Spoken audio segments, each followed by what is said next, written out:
दो तारीखें 6 नवंबर और 11 नवंबर, दो चरण और एक बड़ा सवाल, बिहार की गद्दी पर कौन बैठेगा। नमस्कार दोस्तों, आज हम बात करने वाले हैं बिहार विधानसभा चुनाव 2025 की उस दिलचस्प चाल पर जिसने पूरे समीकरण को हिला दिया है। इस बार चुनाव दो फेज में हो रहे हैं, वो भी पूरे 40 साल बाद। और खास बात तो यह है कि जिन इलाकों में पहले महागठबंधन का दबदबा था, वो अब दो हिस्सों में बंट गए हैं। तो आइए जानते हैं किसे फायदा होगा और किसे नुकसान। मुख्य चुनाव आयुक्त ज्ञानेश कुमार ने 6 अक्टूबर को ऐलान किया कि बिहार में 6 और 11 नवंबर को वोटिंग होगी। पहले फेज में 121 सीटें और दूसरे फेज में 122 सीटें, मतलब कुल 243 सीटों पर चुनावी दंगल दो हिस्सों में बट गया। 14 नवंबर को रिजल्ट आएगा, लेकिन असली खेल तो अभी शुरू हुआ है, क्योंकि इस बार का फेज प्लान थोड़ा अलग है। पिछले 3 चुनावों में मगध और शाहाबाद में पहले वोट पड़ते थे, लेकिन इस बार कहानी पलट गई है। अब पहले फेज में वोटिंग होगी उत्तर बिहार के तिरहुत, मिथिलांचल और कोसी इलाकों में, यानी एनडीए के पारंपरिक मजबूत गढ़ में। पहले फेज की वोटिंग 6 नवंबर को होगी। दरभंगा, मधेपुरा, सहरसा, खगड़िया, गोपालगंज, मुंगेर और नालंदा, इन 7 जिलों में चुनावी शोर सबसे ज्यादा गूंजेगा। अब अगर आंकड़ों पर जाए तो यहाँ एनडीए की स्थिति काफी मजबूत है। दरभंगा की 10 में से 9 सीटें एनडीए के पास है, नालंदा की 7 में से 6, शेखपुरा की 2 में से 1, मुंगेर की 3 में से 2, खगड़िया की 4 में से 2, मधेपुरा की 4 में से 2 और सहरसा की 4 में से 3 सीटें एनडीए के पास है। यानी साफ है कि पहले फेज में एनडीए की शुरुआत बहुत मजबूत दिख रही है।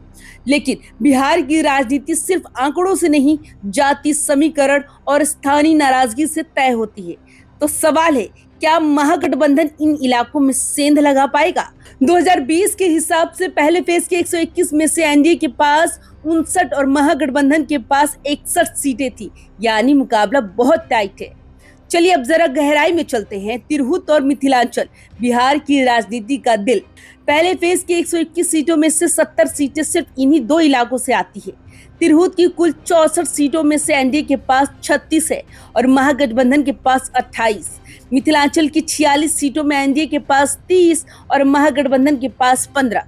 अगर पिछले रुझानों को देखें तो एनडीए का पलड़ा भारी दिखता है, लेकिन इस बार हालात थोड़े बदले हुए हैं। मिथिलांचल की कई जिलों में बेरोजगारी, बाढ़ और सड़क की खराब हालत जैसे मुद्दे लोगों में गुस्सा पैदा कर रहे हैं। दूसरी ओर तिरहुत के कई इलाकों में जाति समीकरण एनडीए के पक्ष में है। तो जो इलाका कभी महागठबंधन की ताकत माना जाता था, वो अब दो हिस्सों में बट चुका है। एक हिस्सा एनडीए के साथ और दूसरा अभी आरजेडी कांग्रेस के साथ मजबूती से खड़ा है। लोग कहते हैं बिहार में चुनाव सिर्फ पार्टी नहीं, बल्कि पैटर्न से जीता जाता है। उत्तर बिहार में हवा बदल भी सकती है। अब बात दूसरे फेज की, यानी 11 नवंबर की। इस फेज में मगध, अंग प्रदेश और शाहाबाद के ज्यादातर जिले शामिल हैं। यही वो इलाके हैं जहां महागठबंधन का दबदबा रहा। हालांकि अंग प्रदेश के कुछ जिले जैसे मुंगेर, शाहाबाद के बक्सर, कोसी के सहरसा, मगध के नालंदा और शेखपुरा पहले फेज में चले गए। इससे महागठबंधन की ताकत थोड़ी बिखर गई है। 2020 के चुनाव में दूसरे फेज की 122 सीटों में एनडीए ने 66 सीटें जीते थी, जबकि महागठबंधन के खाते में गई थी 49। यानी यहाँ एनडीए थोड़ा आगे था, लेकिन इस बार समीकरण इतने साफ नहीं है। आरजेडी इस बार युवाओं और किसानों के मुद्दों को लेकर मैदान में है, जबकि बीजेपी और जेडीयू सड़क, बिजली, विकास के पुराने वादों के साथ फिर उतरी है। लेकिन जनता अब भी पूछ रही है, विकास दिखा कहां? तो सवाल है, क्या इन मुद्दों पर महागठबंधन जनता का दिल जीत पाएगा या एनडीए फिर से अपनी पकड़ बनाए रखेगा? बिहार में राजनीति का गणित हमेशा जाति, इलाका और चेहरे के इर्द गिर्द घूमता है। तिरहुत और मिथिलांचल में ऊंची जातियों और ओबीसी की बड़ी आबादी है, जो एनडीए का कोर वोट बैंक रही है। वही यादव और मुसलमान वोटर अब भी आरजेडी की रीढ़ है। अगर पहले फेज की बात करें तो 121 सीटों में एनडीए के पास 59 और महागठबंधन के पास 61 सीटें थी, मतलब मुकाबला बराबरी का। लेकिन इस बार का दो फेज सिस्टम महागठबंधन के लिए मुश्किल बन सकता है, क्योंकि उनके मजबूत इलाके दूसरे फेज में फैले हुए हैं। पहले फेज में एनडीए को बढ़त मिलती दिख रही है, और अगर शुरुआती ट्रेंड ऐसे ही रहे तो माहौल पहले से ही सेट हो जाएगा। और बिहार की राजनीति में एक कहावत मशहूर है, पहले फेज का मूड ही पूरे चुनाव का मूड बना देता है। अगर ऐसा हुआ तो महागठबंधन के लिए 11 नवंबर का फेज करो या मरो की स्थिति बन सकता है। अब आते हैं असली सवाल पर, जनता का मूड क्या कहता है। बिहार की सियासत हमेशा मुद्दों से कम और भरोसे से ज्यादा तय होती है। लोग कहते हैं किसने काम किया, किसने साथ दिया। उत्तर बिहार में बाढ़, पलायन और महंगाई जैसे मुद्दे हैं, जबकि दक्षिण बिहार में शिक्षा और उद्योग की बात हो रही है। लेकिन एक चीज सब जगह कॉमन है, युवाओं की नाराजगी।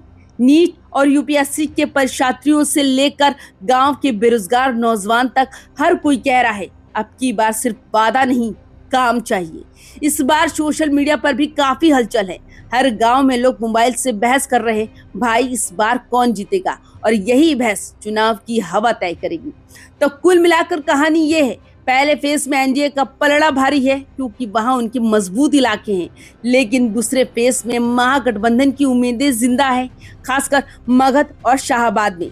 अगर पहले फेज में एनडीए की बड़ी बढ़त ले लेता है तो मनोवैज्ञानिक तौर पर उसका असर दूसरे फेज पर भी पड़ेगा। वही अगर महागठबंधन शुरुआती बढ़त दिखा देता है तो खेल पलट सकता है। तो चुनावी मैदान सज चुका है, खिलाड़ी मैदान में है और जनता अब फैसले की तारीख का इंतजार कर रही है। 14 नवंबर जब साफ हो जाएगा बिहार की गद्दी पर कौन बैठेगा।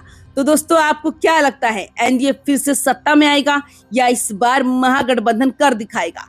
कमेंट्स में बताइए अपना अंदाजा। वीडियो पसंद आए तो लाइक करें, शेयर करें और चैनल को सब्सक्राइब जरूर करें। मिलते हैं अगले वीडियो में, तब तक के लिए जय बिहार।